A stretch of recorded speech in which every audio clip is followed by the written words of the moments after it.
Hello and welcome to my channel. ये video है, सीधे शॉर्ट बात करेंगे, नो बकवास। ये वीडियो है क्यों 90% लोगों की मसल्स बिग ग्रो नहीं करती है, उसके बारे में मैंने मेन 5 रीज़न लिखे हुए हैं और ये मैं एक एक करके बताऊंगा।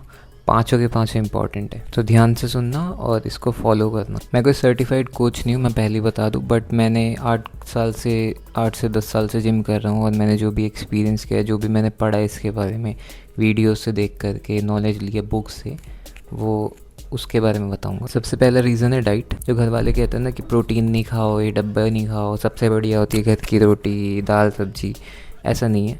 आजकल प्रोटीन है ही नहीं खाने में। तो अगर आपका वेट 50 kg है तो आपको हर kg के हिसाब से 1 ग्राम प्रोटीन लेना होता है। अगर आप जिम नहीं भी जा रहे, अगर आप वर्कआउट नहीं कर रहे हैं, तो 50 kg के हिसाब से 50 ग्राम प्रोटीन आपको लेना होता है।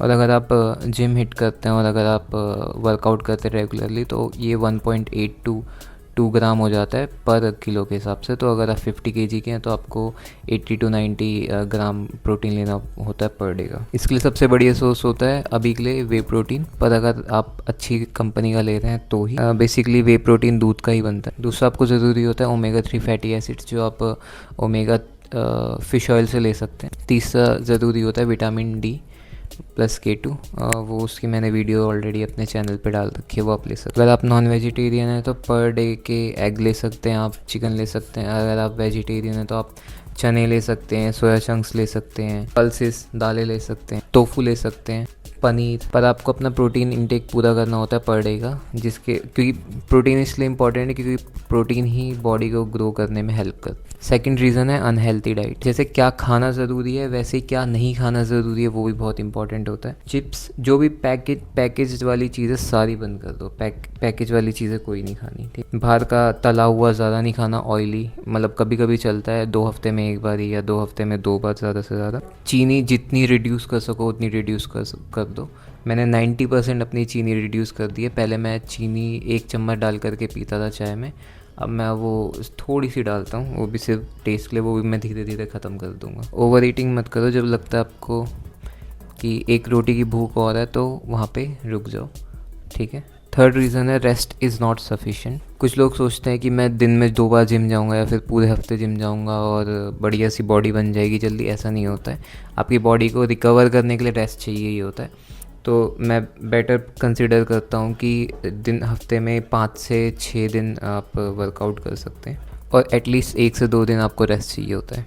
दूसरा रेस्ट होता है आपको रात को नींद पूरी आनी चाहिए। 7 से 8 घंटे रेस्ट सफिशेंट होता है, उतना एटलीस्ट चाहिए होता है बॉडी को, क्योंकि बॉडी नींद में ज़्यादा अच्छे से रिकवर करती है, सारी मसल्स अच्छे से ग्रो कर रही होती है। चौथा रीज़न है नॉट हिटिंग द मैक्स। आप जब वर्कआउट करते होगे तो आप सोचते होगे कि अच्छा उस इन्फ्लुएंसर ने इतना बोला है, 4 सेट ले लो इसके, फिर इसके 3 सेट ले लो, इसके इतने रैप्स ले लो, इसके उतने रैप्स ले लो, ऐसा नहीं होता। आपको बेसिकली अपनी बॉडी के हिसाब से करना होता है। कहते हैं ना नो पेन नो गेन।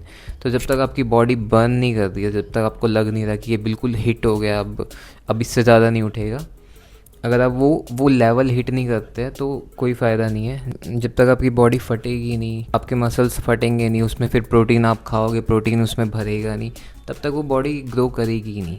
इसीलिए लोगों की सलाह लो, सही है, लेकिन आप अपनी बॉडी को आपसे ज़्यादा कोई नहीं जानता, तो आपको हिट करना ही पड़ेगा मैक्सिमम। 5वां रीज़न है बहुत इंपॉर्टेंट, इनकन्सिस्टेंसी। लोग 1 हफ्ते जिम जाते हैं, 2 हफ्ते जिम जाते हैं, 2-3 महीने जिम जाते हैं, उसके बाद छोड़ देते हैं, क्योंकि लोगों को दिख रहा होता है कि भाई वो इन्फ्लुएंसर तो 1 महीने में, भाई उन्होंने ट्रेन लिया होता है और उनकी अलग ही सिस्टम होता है। ऐसे नहीं बॉडी बिल्ड नहीं होती है।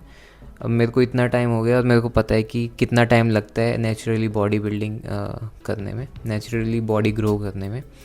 तो अगर आप 3-4 महीने में छोड़ देते हैं तो कुछ नहीं हो सकता आपके। अगर आप ट्रेन ले भी लेंगे, बॉडी बन भी जाएगी, तो उसके साइड इफ़ेक्ट इतने हैं कि आप परेशान हो जाओगे। नेचुरली ग्रो करना ज़्यादा बढ़िया रहता है, क्योंकि आप हेल्दी भी रहते हैं और आपकी बॉडी भी दिखती है। इसको 1 साल तो एटलीस्ट लगेगा और आपको इनकन्सिस्टेंट नहीं होना है, बिल्कुल भी कंसिस्टेंसी रहनी चाहिए। अगर मान लो 1 महीने के लिए छोड़ भी दिया, लेकिन दोबारा वापस आ जाओ, 1 महीने में कुछ नहीं जाता। And that's it from my side. Thank you very much for watching my video. Like, share and subscribe. Bye bye.